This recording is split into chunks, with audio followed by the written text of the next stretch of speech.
everybody, it's Neil, and check out what I have here. I have a nose and hair trimmer. It says, oh, it's too small of words. Nuvioxt or something like that is the brand, but let's open it up and I'll show you guys what it looks like here. So it's rechargeable, comes with a USB to USB-C little charger. And here is the device right there. So look at how cute this is. Nice and small, super great for portability.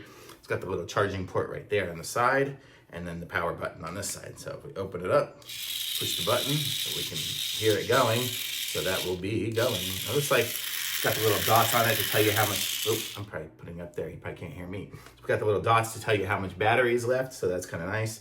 And then it just kind of spins. So if you've used these things before, you can, I don't know if I have much hair in my ears, but that'll just go and get all the hairs out of my ears or my nose if I was doing it that way. So these are cool. These are nice little devices. And this one here is cool and portable. And I like the way it has that little cover on it too, so you don't have your extra little hairs and stuff getting wherever. So nice little nose and ear hair trimmer. So totally cool. Thumbs up.